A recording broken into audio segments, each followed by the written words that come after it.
Hey everyone, Juan, President of Sage Real Estate. I'm super excited. I'm sitting down with the Director of the Apartment Association of Southern California Cities, John Edmond. John, thank you for being here. Thanks for having me, man. John, the reason I want to have you in here today is I want to talk about some of the major concerns impacting housing providers of today. Yeah. Starting from wherever you want to start, you're part of the apartment association. You know what's going on. You know the calls coming in. You know what people are fed up with and some changes that are happening. What do you say? Well, thank you so much for having me, Juan, and I appreciate you guys for tuning in and hopefully get a lot of value from this. Yes, my name is John Edmond, the Executive Director of the Apartment Association of California Southern Cities.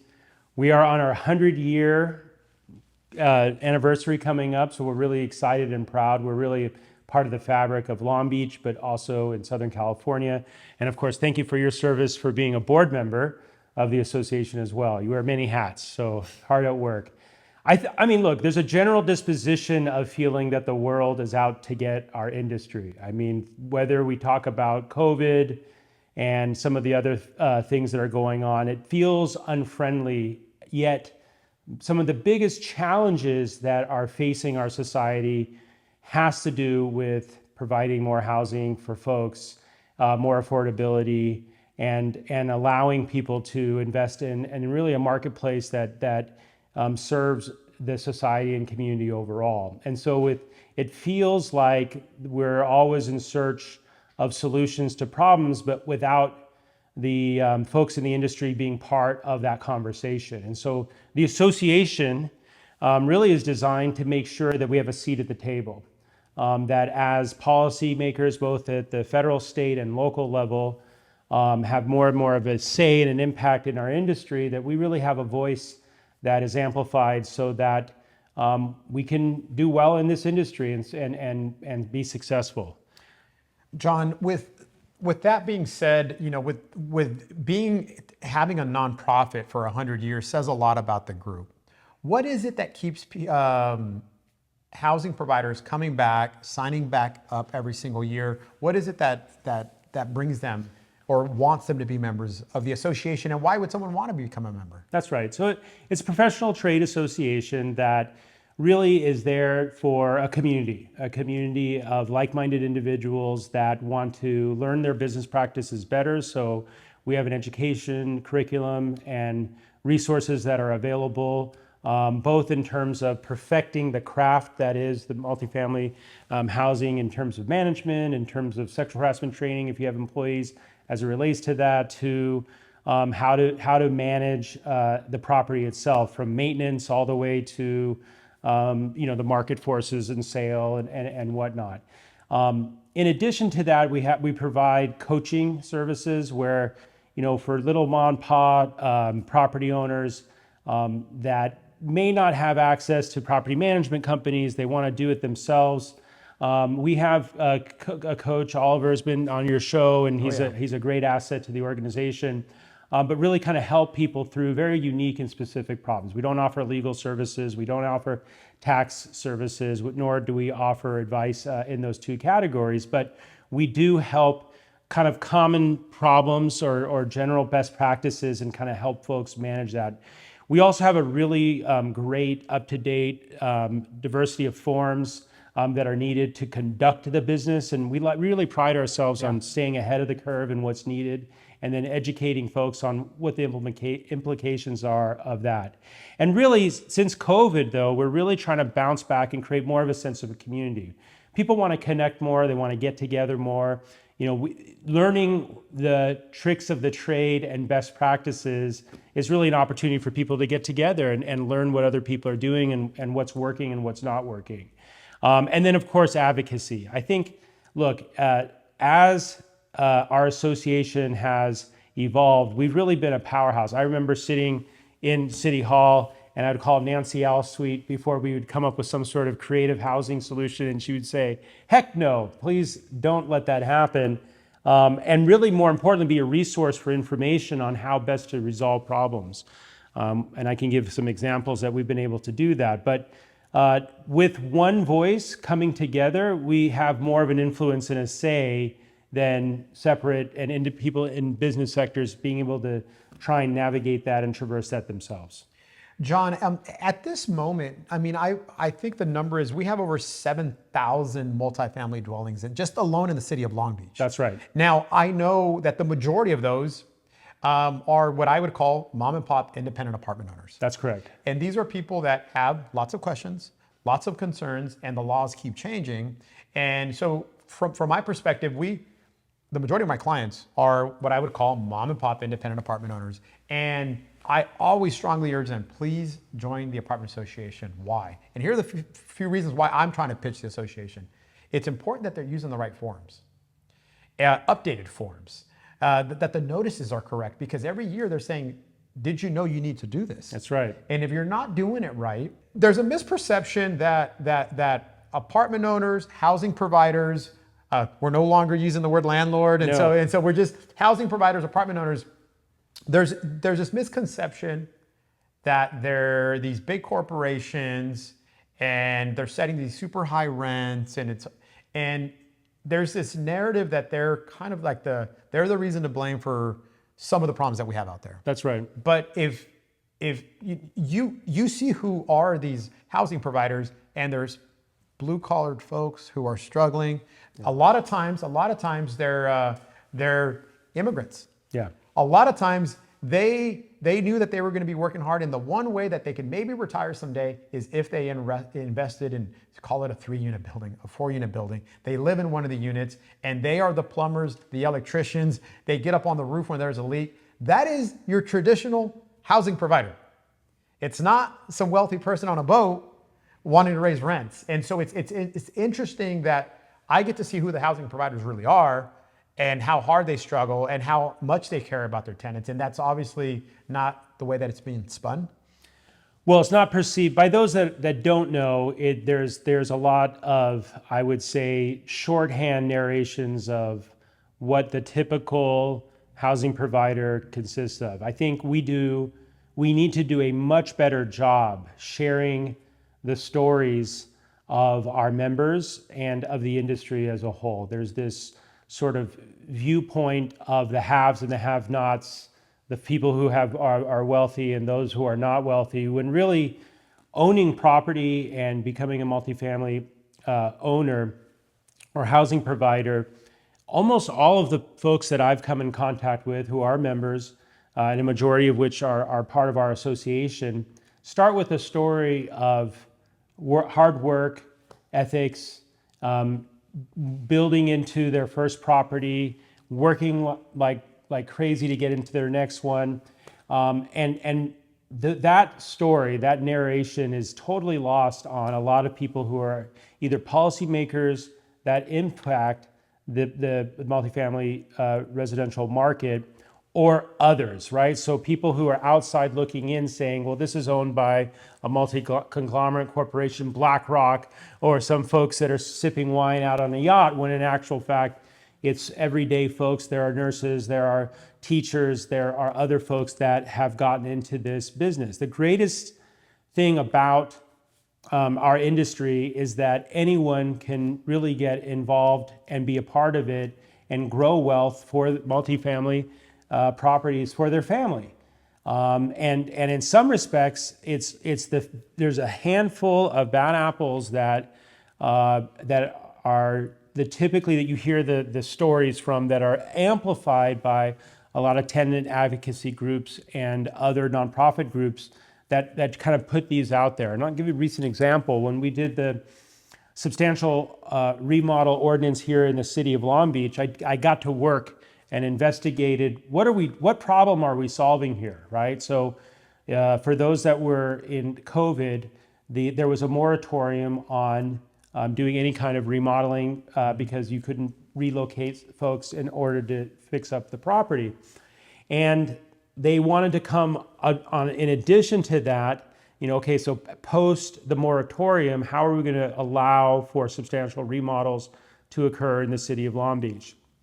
And what they started with was an entire new department at $3 million and all kinds of, rules and regulation, presumptive guilt for property owners that did it. I mean, it was a pretty long laundry list of overreaching policy.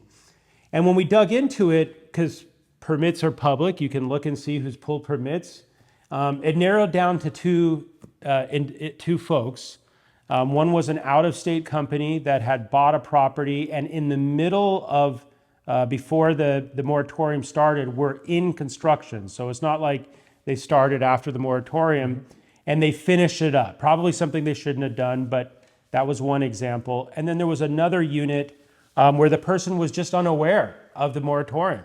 And when we brought it to their attention, they were like, well, I'm very apologetic. But it wasn't the vast majority. You said 7,000 or so multifamily property owners were completely in compliance. And so that was lost on, I think, at the time. And so we were able to be at the table and share our story and talk about what would be a better approach. And we were able to kind of work with the policy makers on finding a better way forward. And I think at the end of the day, we got a policy that we can live with. Certainly some that are not as exciting, but that's a one example where folks were reacting to a small group of folks. I mean, if you think about it, 2 out of 7,000 is not very high, and yet coming in with this sort of very large legislative package to address that. And I think that's where there's a lot of frustration with members, is that more and more we're seeing rulemaking and policies that are in this space that you don't really see in other industries, right? And oftentimes we're asking ourselves, well, what problem are we solving? What's a better way forward? And yet then we find out that people don't want to participate in the rent recovery plan because property owners are generally suspicious at times about that. So we can really act as a catalyst and a bridge between our industry and with policy, and be able to come up with a more harmonious approach to a lot of the present day problems that we have. John, thank you for that. So several years ago, they passed AB 1482. That's the statewide rent control. Since then, and so every city, and it's the craziest thing. I sell real estate, and I get calls from real estate brokers and appraisers, and I'm looking at your listing. It says that Long Beach is under rent control. Am I correct? And I'm like, where are you located? Well, I'm in the city of Orange. I'm like, you're under rent control. That's right. No, I'm not. And real estate professionals still don't know. That's right. That there's statewide rent control. Now, there are individual cities that have implemented their own, of course, rent control that's a little more restrictive than the statewide. I think in Long Beach, we've been able to navigate the waters of rent control, and there's been a lot of benefits behind it. And I get it. And I hear what you're saying, is that because I talk to the housing providers, they're going to say every law that's passed is perceived to be anti-housing provider. And it's weird that you could own, when we talk about other industries, it just seems that the housing provider industry is the one that just keeps getting hammered year after year. My question is this, up until this point, Long Beach has stayed away from passing its own restrictive city rent control. And other cities, Maywood and a few other cities, I think Huntington Park just passed their own, maybe the city of Bell. And so more and more cities are getting, Santa Ana just passed it, right? And so what are the chances, because people are asking that it would get more restrictive in Long Beach? Yeah. Well, thankfully, and I'm not going to take sole credit for it, but I think, we have strategic partners with the Realtors Association, with CAA and other partners. We've done a really great job in keeping in good communication with our local council. I would actually say that Long Beach is faring much better than a lot of other cities, whether it's Santa Monica and even Los Angeles, as Los Angeles continues to evolve in some of these things, or even LA County with their most recent inspection program. I think that it's not by accident. I mean, we are very much in tune with our local leaders and having those conversations, both through the political process as there's an elections, through our endorsement. We have a political action committee that's been around for a long time, and we participate in the last few election cycles and have been on the right side of many of these, elections. And part of that process, what I find, and look, at the end of the day, politicians are people. that can be talked to and educated and have a curiosity that if you start early in the process where you're having those conversations and educate about what our industry looks like and how things work, when they get pressures from outside influence, whether it's tenant advocacy groups or others that want to see something like rent control, if we've had those conversations on why that can have a negative impact on the very population that it seeks to protect, which is pretty clear that that's what happens. I mean, you just have to look at San Francisco and other communities where it's really not worked out well. We are able to have a much better relationship of trust and education. So, I think I'd like to say that we've really been aggressive in connecting with and communicating with our elected officials. I don't see, here's the thing that's happened in Long Beach, which I appreciate, is that the mayor has set out a vision and the council has coalesced around that vision, which is the Grow Long Beach initiative. And what that's been able to do is kind of focus folks on the council and the mayor on what are the key set of priorities that we're going to address. Homelessness and housing is one of them. I know that they're going to be rolling out other policy initiatives that have been long discussed, such as inclusionary housing and other types of issues that are happening in terms of construction. What they've done in terms of the shot clock and building new housing has been wonderful too, which we can talk about too. So what that's done is it's allowed for a lot of the problems that they're hoping to solve better solutions to work towards. So what's on their agenda is not rent control. It's almost like a passé idea relative to the things that they are working on, which is zoning, doing all the different things that are going to increase housing production, which I'm happy to get into. And so not to say that it will never happen. I mean, I was part of the team that defeated rent control when it did come. There was a group that was trying to put that together, and I worked with Phil Hawkins, and we did our own counter ballot initiative, which I can share with you as the story on how that happened. Veteran in the field, if you will. But I would say that the majority of the council are not in favor of it. If you were to ask them, do you think rent control is a viable option? They would say no. And so, I'm pleased with our relationship with the council, and I'm pleased with our ability to have access to them to help talk through some of these issues. Where before we would just wake up and see it on the agenda and have to react to it. Now we're part of the conversation as the city's moving forward. John, you brought up housing and development. Tell us, clearly, if you're watching this video, you know that John knows the who's who of Long Beach. He's very connected. He knows who the players are. But John, tell us what are the great things happening in Long Beach that may want to incentivize some of these investors to come to our city.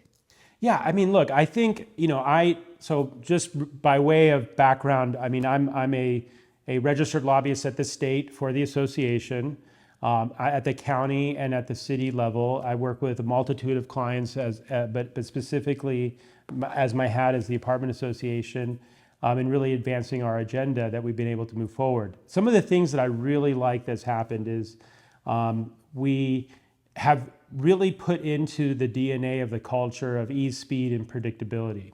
In terms of how things are done through planning and plan check process. So whereas before I would say we used to have where something were to come in, we wouldn't really know how to traverse it based on the size and scope of the project.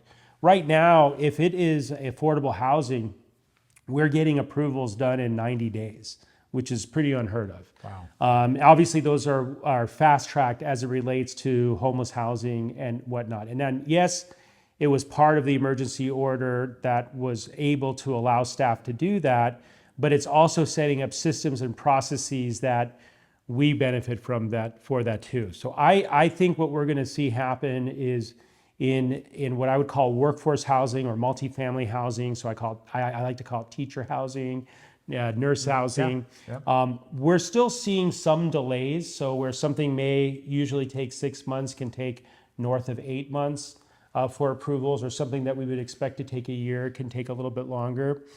Typically, that has to do with a lot of environmental stuff, so CEQA if you have a multifamily housing that's north of like seven units, it can trigger those types of things that take a little bit longer. But in terms of interdepartmental working relationship, I've never seen it better. Okay. So as it relates to public works, working with planning and getting those approvals, we're able to do it. One of the biggest impediments, though, is that we train the best and brightest to go work for other cities. So I've made, believe it or not, we're advocating to pay planners more because the good planners get stuck with a lot of work. The planners that are starting, that need that grooming and that culture, they're there for a year sometimes and then get an offer at another city. And we're seeing these wage pressures in every industry.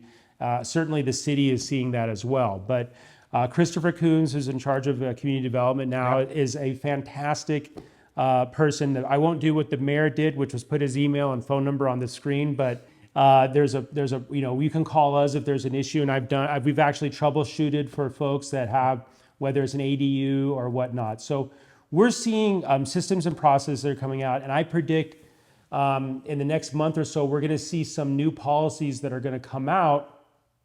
Some that I predict that might be just pretty normal, whether it's inclusionary housing and different things like that, which are part of the state subsidies program, which you have, for 0 lot lines or more density, you get those bonuses, but you have to have more affordability mixed into that component. Look, I would just say we're not LA. We're not these other cities where you're a number and you're kind of lost in the system. I think here we've seen a lot of progress. So that's what I'm excited about, is that I feel like, not to put me out of business and trying to help people get their development permits, but we're actually seeing pretty good times and making that happen. And that's good to know. A lot of times when investors are out there, either Santa Monica got too expensive, or these other cities, get too expensive, or they're like, man, they don't see the opportunity to buy apartment buildings at a rate that's acceptable to them. Well, they come to Long Beach, and then the question is always, is it a business friendly city? And I think what you just told us, it certainly is, and this is the best it's ever been. And you can always go, so I used to be on the 4th floor, but it's the 2nd floor now. You can go to plan check and do what I would, some basic due diligence, where you come to them and you I think it's by appointment, and you just tell them what it is that you want to do, and they kind of put together sort of a roadmap and almost like a checklist. And I encourage folks to do that before you buy a property, before you get too much into it. Actually go and do a preliminary review with the city, and they'll typically at the desk, they'll look it up and they'll tell you, okay, it's zoned this way and it's being able to happen there. Where I think we're headed, by the way, Juan, and I think it's exciting, and certainly you should be involved in this and look at where your properties are. If you have a portfolio in Long Beach, certainly take a look at this. The city's undergoing a master zone change for all of the cities. So we used to be that we would create these planned developments. So you have the downtown plan, you have, sort of the uptown plan or the midtown plan. So in each jurisdictional area, they have these like planning documents, which take a lot of effort and work, and are certainly, for instance, the uptown plan is actually a model to look at, and really has encouraged a lot of great development for multifamily housing. We're actually taking a look at the entire city and rezoning. And staffs, there's some community plans like for Central Long Beach and others where people can get involved and be part of that voice on seeing what they were doing. I never forget when redevelopment went away in Long Beach. As a staffer, I said, now what? And it was Amy Bodak said, it's all about the zoning, John. It's all about the zoning. If you can get zoning, it's sort of like, if you zone it, they will come. If you make the zoning more easier for developers, then more development will occur. And I think the city's been working on rolling out new zoning opportunities. And so I'm looking forward to seeing that as well. And John, so for the folks who remember maybe 6 years ago where they've already done a lot of changing of the zoning, is this additional changes? Because I remember, okay, so on Anaheim, on 7th Street, on Bellflower, I know that the old Kmart was, because of that zoning, now it could become housing where that was not the case before. And it seemed like up and down the major corridors, there was a changing of the master plan. These are additional changes to that? Correct. So that process that you discussed, but it's called the land use element. So think of the land use element as the boxes. So like, okay, height You know, it's prescriptive in the types of things that can be there in terms of transportation and modal area. What it doesn't speak to is like zero lot line, you know, all the other different things that you can attribute to a specific property. And generally what happens is under the under the land use element where you have a property you can go 4 stories, you might have to go through a zone change to accommodate that that proposal. And I've seen this happen many times. So it's an added layer where the zoning hasn't caught up to that. Okay. So what this will do is it'll catch it up to the land use element. So the land use element was the modules, but if you submit under and the zone has not changed to the land use element, then you have to go through a separate process. Okay. They generally happen concurrently, but it's an added layer of bureaucratic work that the zone change would allow for. Got it. No, so I mean, all of that is very positive. It's very positive in the city of Long Beach. If you have parcels here, this might open up, unlock the potential of that property, depending on what new zoning laws would allow. Each parcel right now, when you submit, you have density bonuses, you have other things that are prescribed in state law that allow you to do kind of more density, more height, you know, all those types of things there. What the zoning allows for is the zero lot line, where you can have a building that's more frontal, where in other words, it's not set back as far, which it gives you more land mass to be able to build more housing on. And so zoning is able to, and you know, this is where a lot of, you know, consternation comes, where you have policy people say, hey, we like mixed use projects, right? Well, it's very expensive to do that, right? Sometimes not every property needs retail on the bottom. In fact, retail is struggling, as we know. Correct. It's a disincentive for a developer if he has to use up a lot of, if it's a unique property that's small, those could be housing units. Those could be community centers or community space. But certain planning documents require a retail component, especially on some of the major corridors. Mm-hmm. And so I think where we can serve as a better, both for people who are speculating or developers that want to come in, is how does it make it easier where it's more turnkey, where you can look at a property and get height and density in that space. That's a project that we could be proud of, right? It's not, you know, something that we would not view as conforming or something that's aesthetically pleasing. So that has to do with materials, supplies, you know, some architectural aspects to it. But it's not so encumbrant on the property developer to forego that development. So if you look at, you know, all you got to do is drive down some of our streets and say, wow, we should build housing here, we should do this, mm-hmm. But the zoning doesn't match that, and so that's where the opportunity comes in to be able to make that work. John, for the folks watching, because here's my question is, I sell a lot of real estate in South LA. And what's happening right now in South LA, a property that had like, call it an R3 zoning. So an R3 zoning typically would allow 3 units on it.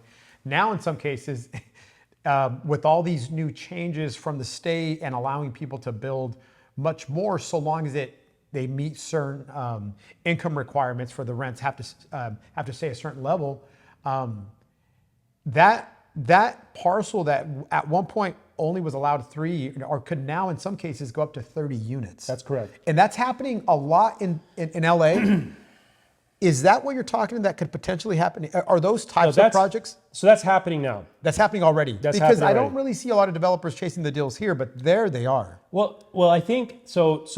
There's a couple things that I'll speak to on that. One is there's a state law. I forget the number, but it reduced or eliminated the need for parking mm-hmm. in new developments. Yep. So in the desire at the state to want to see more housing, they said, oh, well, parking is a problem. Everyone's going to scooter and ride a bus to get to work. So, you know, we don't need to prescribe parking. I think it was a little over the top, in my opinion. I think that there should be some parking requirement in some of these spaces, but I get it. Mm-hmm. I think what was happened, I'll just take another step back real quick and then answer your question, is that the state's frustrated with local jurisdictional control, because where they're saying we need more housing, where Long Beach has done a great job, in my opinion, of meeting our RENA numbers, which is the numbers that are required by each jurisdiction to meet. And we're not blowing it out of the water, but we're doing our part. It has a lot to do with ADUs. Actually, about half of our RENA numbers are attributed to new accessory dwelling units. The state keeps coming up with more and more push to the local level to say, no, really, we need more housing. And so where you have no more R1s, I mean, it just essentially they eliminated single family residential housing. It doesn't exist in the state anymore. You can build duplexes, you can build a fourplex, and we're going to see more and more of that happening. I don't think, I think where there's opportunities to make that easier is where also zoning can come into part and play as well. But no, I don't know. I think, to answer your question, I think we're a quiet secret, and there's a lot of opportunity in Long Beach for exactly what you're seeing in South LA. Okay. I think that there, on the coast, there's a lot of more dense where we saw more bungalows and anyway being built, or people call them Cracker Jack. I don't know if you remember the Yeah, it's 8 units. eight buildings, units building that sort of sprout up, but that's now commonplace, and we're going to see more and more of that occurring. Okay. I mean, I think listen, we definitely need more housing. And here in Long Beach, we certainly do. And one of the reasons why housing providers are successful is because there's demand. But why is there demand? Because there's not enough supply. That's right. And so that's why we continue to invest in Southern California, because we know that this is not an easy fix. And so to create more housing is going to be very difficult. Building is difficult, but it seems like the state's putting the pressure, but the cities are pushing back. Now, in this case, Long Beach seems to be in a position where they're going to allow for that to happen, which I think is great. Yeah, I think it's not even that. I think we're embracing it. I think that Long Beach has really embraced, we did our ADU ordinance prior to the state's ordinance, and then we had to make some corrections later. But a lot of cities are catching up still to what the state mandate is. That's the other thing too, is that a lot of cities are smaller and maybe not have capacity, but we're sort of meeting the moment in terms of what the needs are. But yeah, I think there's a lot of opportunity for a lot of these properties that may have in the past not been looked at, but now can be looked at as an economic viable opportunity. No, well, thank you for that, John. Let's change gears and talk about the specifically here in Long Beach. And if you're a housing provider, there's a new inspection requirement having to do with balconies. Talk to us about that. The deadline is here now, Okay, right? okay. Yeah, I mean, so this was based off of a tragedy that I think it was happened in Northern California in terms of weight limits. And we have our inspection program within the city, and now there's going to be a zero tolerance as it relates to balcony inspections and modifying the balconies. John, so with the balconies, like who's that impacting? Is it like if you own 4 units or more, or is it just anybody? Well, no, so it's a multifamily. Okay. It's I believe that even if it's a duplex, if it's a balcony, it needs to be retrofitted to be able to support the weight. Okay, so there you have it. If you have any questions, let us know. Now that brings me up to, I guess, the part 2 of that is one of the issues that housing providers are having right now is their insurance companies no longer want to insure them, and they're leaving the state. Well, okay, so and I'll say it this way: there are insurance companies that have left the state, and they were big coverages. They had a lot of coverages, and what's happening is we're seeing people's premiums going up as they find other insurance carriers to cover the same work that was done before. In part, I think because State Farm was such a large carrier that they could mitigate the cost because they had so much coverage, right?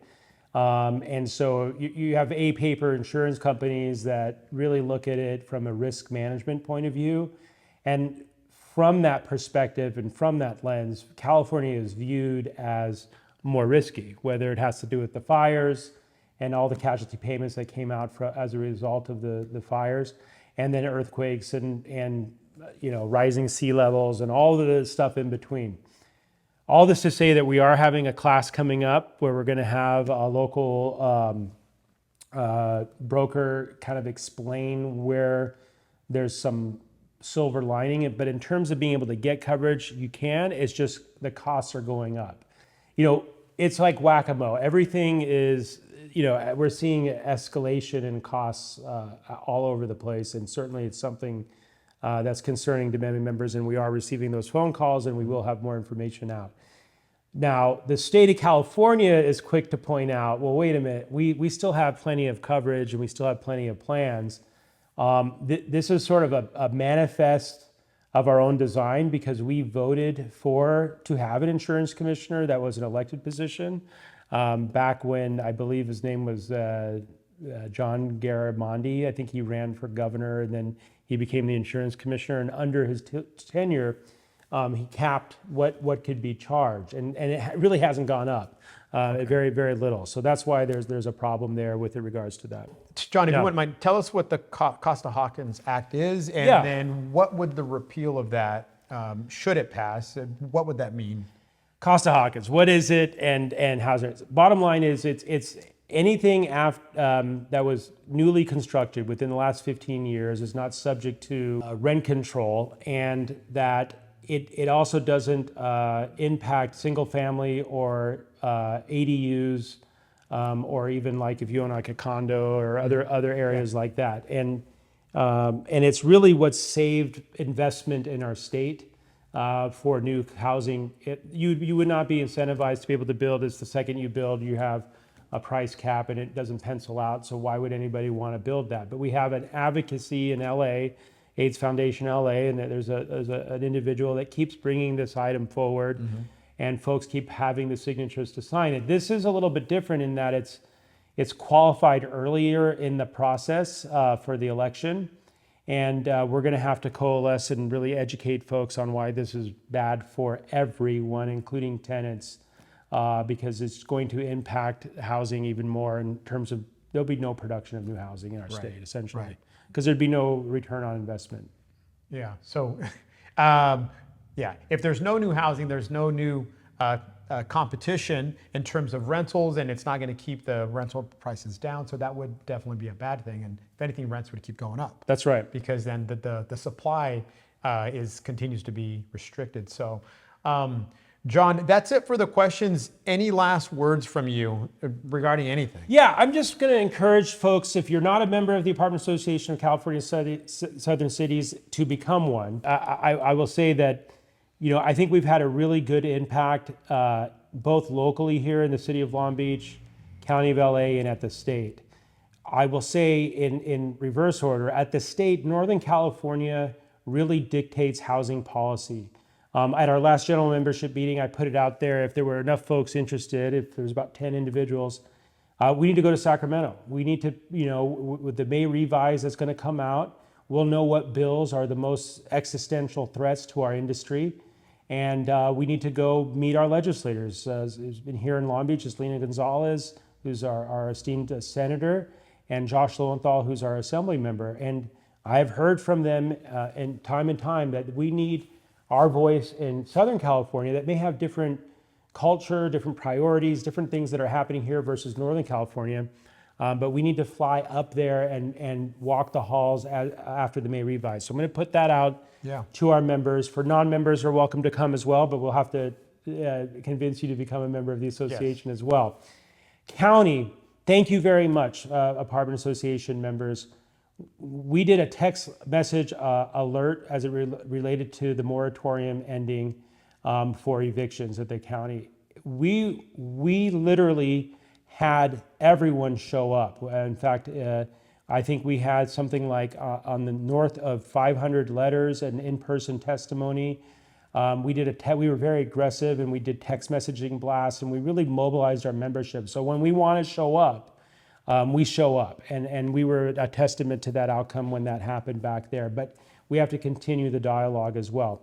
And then here in Long Beach, we're not seeing some of these policies that are reactionary that we're seeing in some of these other markets and these other cities that are more that create this playbook by some of the tenant advocacy groups, because we're at the table with them as well, talking about the problems and working through them. And so we've really done a light years difference in the last year as it relates to the mayor and the council, and really being viewed as a partner in what it is that they're working through. So we're going to see some more policy coming that we're not going to like, but we're going to know about it ahead of time, and we're going to be able to be at the table as we work through it. And then also offer some solutions as we work through that. Like one of the things that we're working on right now with staff is earthquake retrofitting, right? Because we have a lot of buildings that were built in the 1920s and the 30s and the 40s and so on that need to be updated, and how best to do that. We've already expressed some of our concerns. Hey, there's really no financing out there for steel rebar for parking structures and different things like that. And certainly, some best practices on why LA is not working, because there's only so many structural engineers, there's only so many construction workers that do this type of work, and to phase it in over a longer period of time. So we've already kind of changed the trajectory of, like, they were trying to get it done in 3 years. I think, we're asking for 10, it might land at 7. So, I mean, these are the things that we're trying to work through with the city as we tackle some of these major problems. Nobody stands for unsafe buildings should the earthquake happen, and we knew we could have done better. I mean, nobody wants to see what happened in Turkey and some other parts of the world when there's a devastating earthquake, but there's a way in which to do it that is permissible for housing providers to make that investment in their property over time. And so we're working at that too. I would just say, get involved. I think we have a lot of things that we're working on as we roll out next year. We want to have more social events to be able to bring our community better together, and both in terms of also targeting some of the folks that are more speculative in the marketplace and how we can incorporate them as part of our membership role, and really be proactive in whether it's to provide more accessibility for folks to get into the industry. So we'd like to see, education in our schools, whether it's at Cal State Long Beach or LBCC College, on how do you get into this industry? How do you become a realtor? How do you become a broker? How can I, save up and buy my first investment property? What is the best way or pathway into this space where I can do this while I'm studying to be a nurse, while I'm working on various other things. So we have a job to do, which is to tell your story better. And we can only do that in partnership with our members. And so I'm looking forward to the following year and being able to kind of amplify that, and having, this wonderful setup that you have here, and where you can conduct sort of long format interviews, but help really educate both folks that are in the industry as to what's happening with the areas that are around them, but people who are not part of our industry, and sharing with them some of the success stories that have come out of folks that have been able to take this on as part of their portfolio and their career and part of their lives. Yeah, John, I really appreciate all that you've done, all that you've been doing, and kind of fighting the good fight, and it's difficult. But this is where we need you, the housing providers in Southern California, to join this organization, to be a voice of one. One of the things that we really don't have, and I think with the new changes, we do have a new board at the Apartment Association, is we want everyone to be a part of the community. Like, part of the community. I'm a housing provider. I'm not, sometimes housing providers are called these other names and stuff like that. And hey, you're a slumlord. And that's really not who our members are. That's right. Our members really care about their tenants. They care about their asset. They care about their property. They're doing this with goals in mind that someday they get to retire. Someday they get to leave that behind, of course, to their kids. And so, but it's time that we come together, and we're like, we're a housing provider community. That's right. And let's come together. So please, I do urge you to become a member of the Apartment Association. We are going to have John's information in our description, tell you where the website is, tell you where the next meeting's at. But moving forward, there's going to be social events. There's going to be a lot more information out there of what's happening, because a lot of what you heard today may have scared you. May have scared you because you didn't know this was happening. Right. But also know that John's in these meetings. John is kind of keeping track. John and his team, and letting us know, like, hey, this is happening. This is what we're hearing. Because a lot of us, listen, we have our job, we manage our rental property, and that's that. And then we kind of hear from the Apartment Association on what's coming down. Yeah, I think one of the things we need to over communicate. I think one thing that I've taken, and I appreciate so much you doing this, is, a lot of people may not know all the good work that Oliver does, or Francella, or myself, that's doing on your behalf in the association if you are a member. And if you're not a member, you're benefiting from that work that's being done. And I would just say that if you're a member, thank you very much. We're excited to see a lot of growth in the next 100 years and laying that foundation for the next 100 years of the association. And if you're not a member, please consider becoming a member and joining that community and being a voice for advocating for our industry.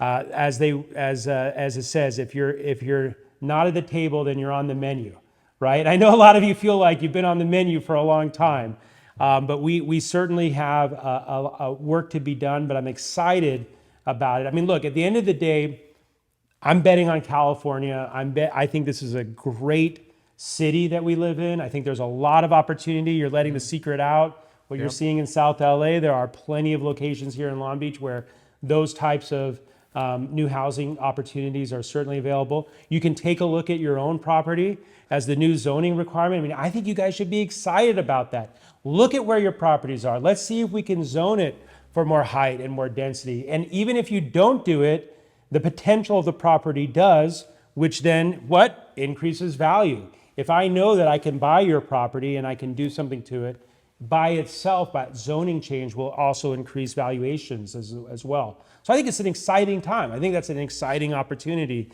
And certainly we're betting large on Long Beach and the region as a whole. John, thank you so much for everything. I hope the viewers took a lot away of what we had to say today. That's all for now. Make sure to like, comment, and subscribe.